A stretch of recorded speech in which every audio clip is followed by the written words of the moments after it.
people like having choices. They like options. That's why places like this exist.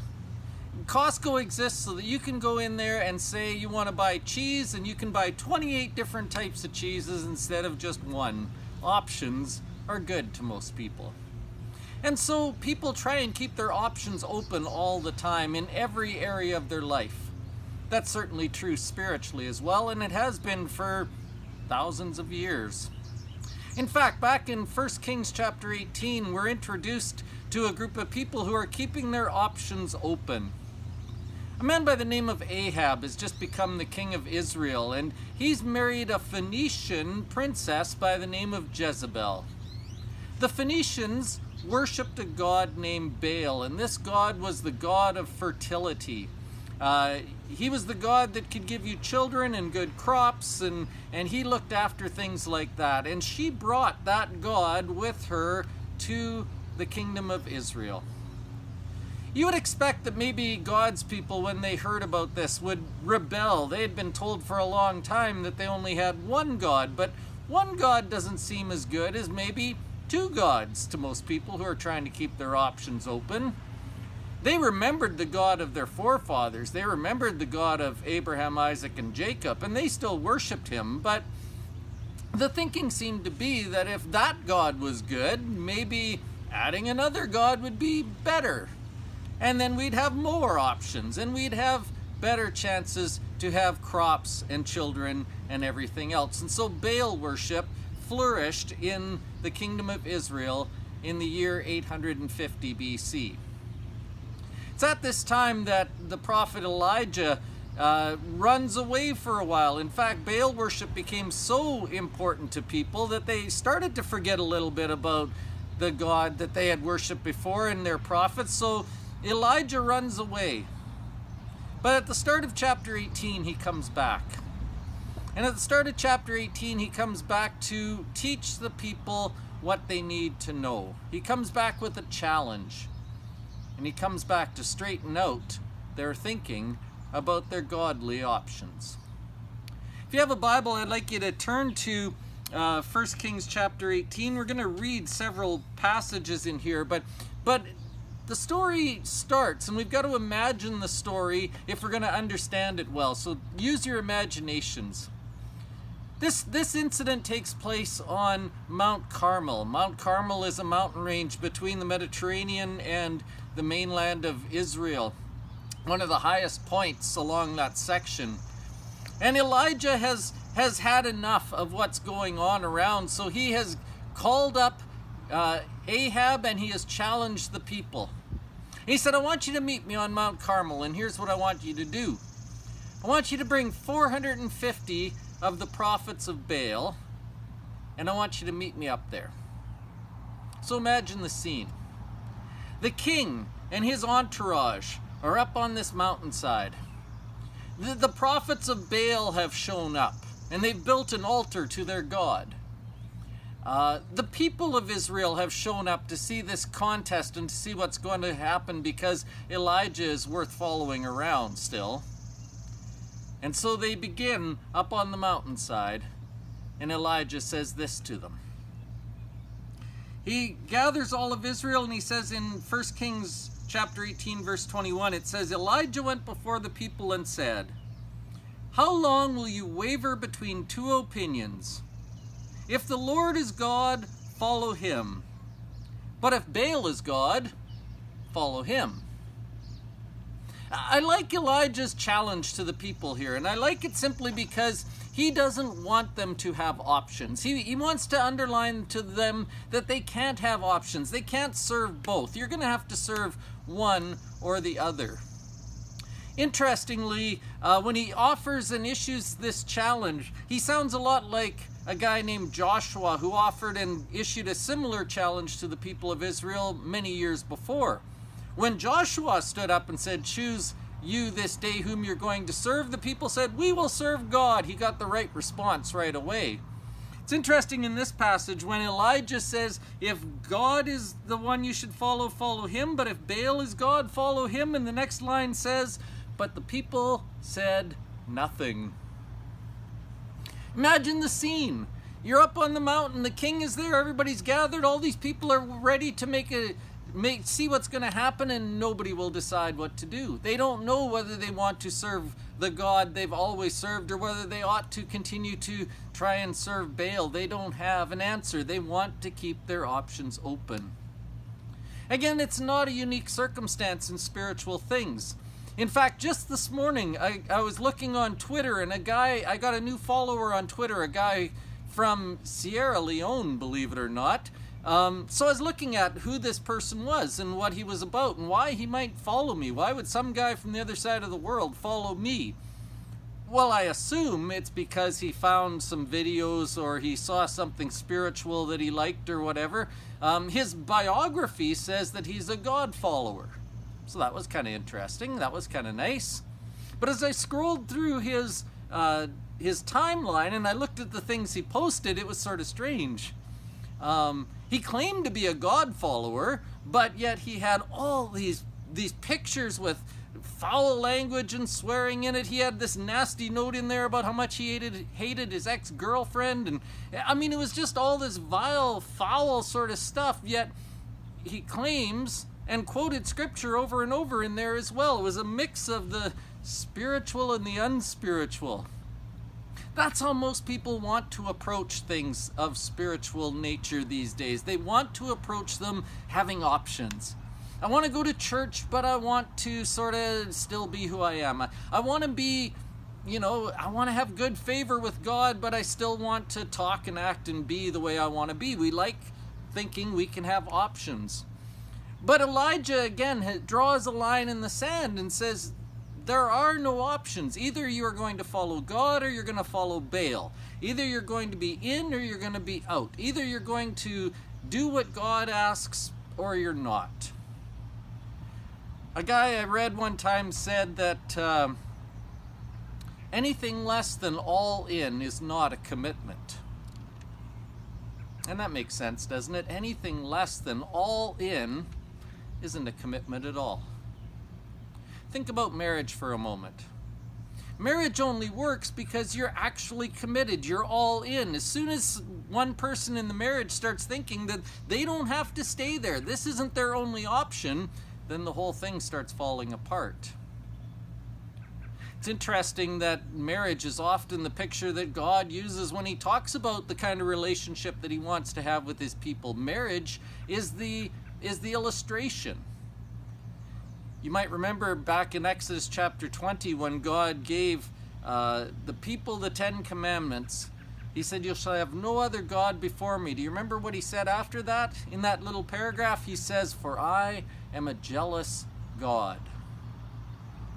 We think of jealousy as being a negative idea most of the time. If you're jealous of somebody's new car or jealous of somebody's trip or jealous is a bad word to us. But in this context, it's a great word. I should be jealous of Sarah's relationship. She should be jealous of mine. We should be holding on to that with no other option, right?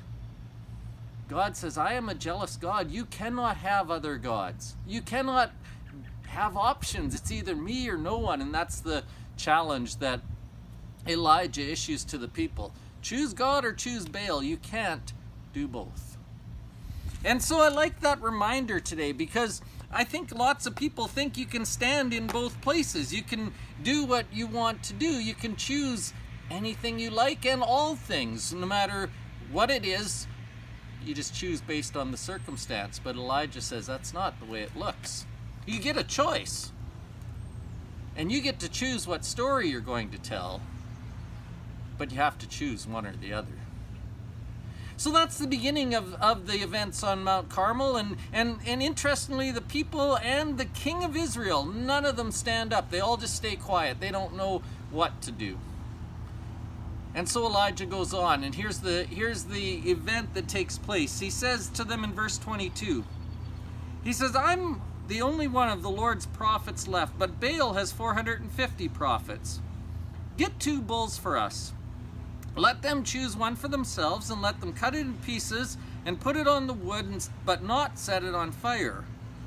I'll prepare the other bull, put it on the wood, and not set it on fire. Then you call on the name of your God, and I'll call on the name of the Lord, the God who answers by fire. He is God. So that's going to be the test. That's going to be how we're going to determine whether Baal is God or whether the God of Abraham, Isaac, and Jacob is God. We'll put these two sacrifices on the altars, and then we'll call on our God and see who lights the sacrifice on fire.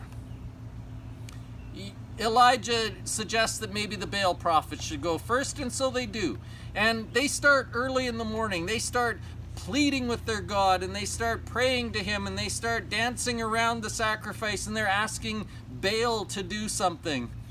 But nothing happens. All morning long they call out, and they cry out, and they pray, and nothing happens. So it says at noon, Elijah starts to mock them a little bit and say, well, maybe you ought to call louder. Maybe your God is off somewhere else. Maybe he's busy. Maybe he can't do anything right now. And he mocks them until 3 in the afternoon. When it becomes apparent that all their praying and screaming and crying and cutting themselves and everything they were doing wasn't going to work, Elijah finally says, well, now it's my turn. We'll pick up the story with that. Elijah tells them, here's what I want you to do. He said, I'm going to arrange the wood, and I'm going to cut the bull in pieces and lay it on the wood. Here's verse 33. He said to them, fill 4 large jars with water and pour it on the offering and on the wood. So the sacrifice is there, and he's going to pour water all over the altar and the bull and everything. Once that's finished, he says in verse 34, do it again. And so they did it again. Then he said, do it a 3rd time. And they did it the 3rd time. Then water ran down the altar and even filled the trench around the altar. At the time of sacrifice, the prophet Elijah stepped forward and prayed, O Lord God of Abraham, Isaac, and Israel, let it be known today that you are the God in Israel, and that I'm your servant and have done all these things at your command. Answer me, O Lord. Answer me so these people will know that you, O Lord, are the God, and that you are turning their hearts back again. Notice why he's doing this. He wants to prove God is God. He's the real one. It's the only reason they're gathered. Let's find out. It says he finished praying this prayer, and then in verse 38 it says, then the fire of the Lord fell and burned up the sacrifice, the wood, the stones, the soil, and it also licked up the water in the trench. The Baal prophets had yelled all day long. Elijah prays one prayer, and fire comes down from heaven and burns up the sacrifice and burns up the altar and the stones and the ground and the water in the trench. Everything. He gets the response. I love the next verse. Because you'll remember he had said to the people who were gathered there, choose who you're going to serve. It's either Baal or God. You got to choose one. And they said nothing. Now notice verse 39. After the fire has come down from heaven and the sacrifice has been burned up, it says this.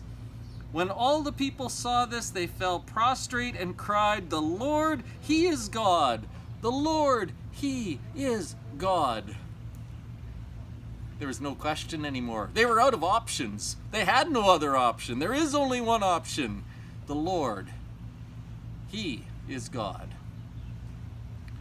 When we tell this story in Vacation Bible School, or when I've heard it preached before, we often leave it right there, and we end up talking about things like trust and things like believing in God and things like that. And that's a great little sermon. It's fine. We could just leave it right there. But there's one other point that I see in this passage that I think we're really missing something important if we stop right here. So read one more thing with me. It says after the fire came down from heaven and burned up everything, Elijah says we're going to get rid of the Baal prophets. We're going to get rid of this infection that has caused this trouble in our spiritual lives. And so they kill all these prophets of Baal and get rid of them. And then one other thing happens. Elijah turns and he addresses the king. He talks to Ahab for a second. And he says something to him that sounds very strange, but is very wonderful. You'll remember, it hasn't rained in 3 years. That was God's punishment on the people for their lack of trust in him. So it hasn't rained. Elijah said, "It will rain when I say it will, because God will tell me it will." Here's the last little bit of this event that I think we need to see. Verse 41, after everything has calmed down, it says, Elijah said to Ahab, "Go, eat and drink, for there is the sound of heavy rain." It'd be easy to jump over that for a second. It'd be easy not to see that little passage as meaning anything. But the phrase, "there is the sound of heavy rain," is interesting. Passage goes on to say that there's not a cloud in the sky at the moment. It hadn't rained for 3 years. Everything was dry and dusty, but Elijah says, "I can hear the rain coming." I expect that God is going to bless us now. I expect that God is going to do something.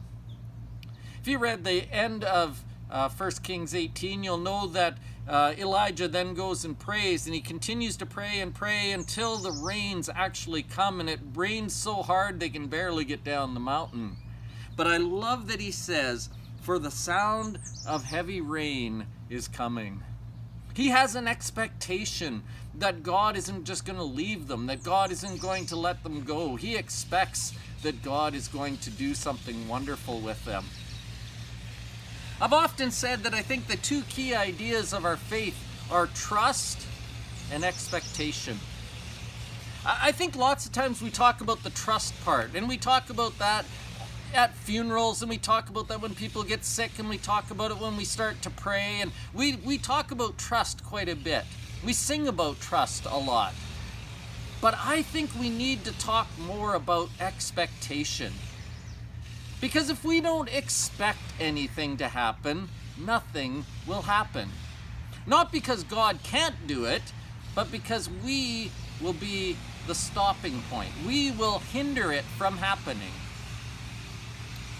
One time, a lady gave me an old VCR that she couldn't get to work. She said it was working fine, and then it just quit. And she wondered if maybe I'd have a look at it. She knew I like tinkering with electronic things, and so she said, "Well, here, take this VCR and see if you can do anything with it."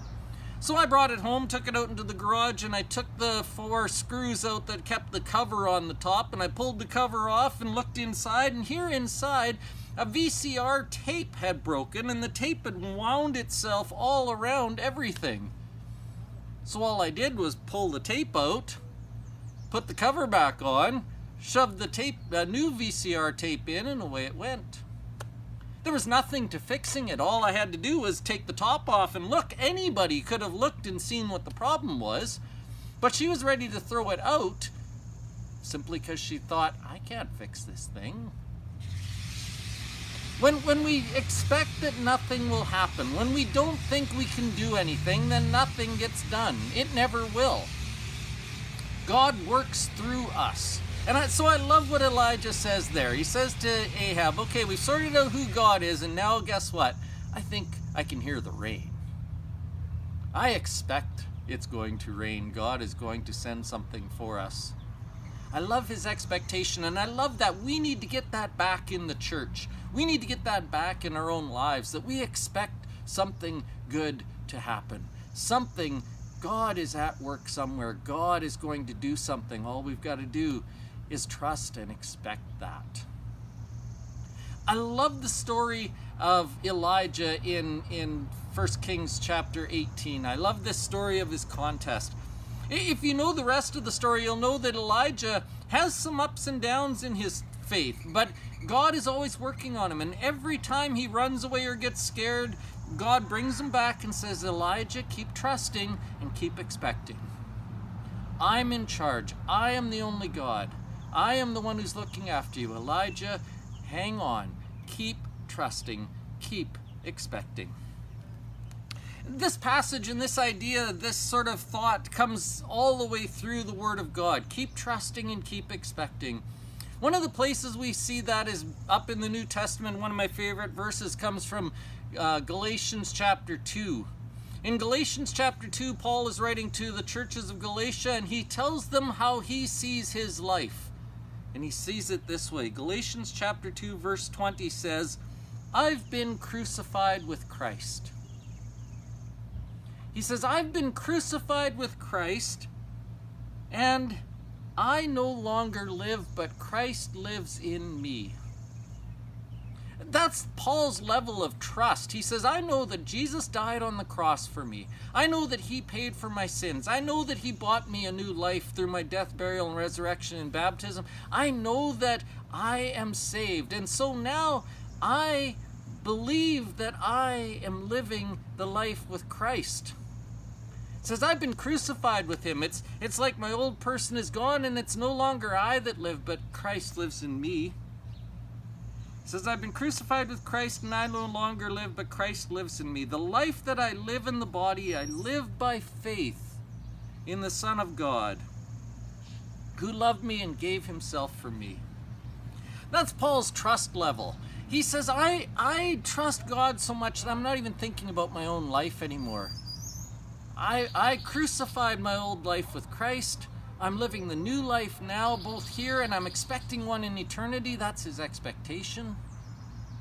He's living with trust and expectation. He says, so now the things that I do, I don't do them for me. I don't do them by my own power. I don't do them by my own strength. I do them by the one who gave himself for me. It's Christ's life living in me. And I think that's the attitude we've all got to come to, that I'm not here for me. This isn't my life. I'm here to serve one only. It's not me. I'm here to serve God. And if I have that kind of trust, and if I have that kind of focus, if I don't give myself any other options, this is my one option, then God will do something in, through, and by us. God will work in and through and by us. He will do something among us. We can expect that. God is looking for a group of people. He's looking for a group of people who will say, I'm all in. Everything I have, whatever you need, I'm ready to go. Brothers and sisters, can I ask you in this time of trouble, where is your hope? What are you expecting to have happen?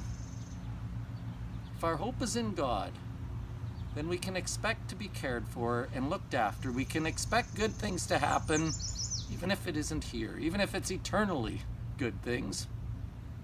Brothers and sisters, the question is, who do you trust?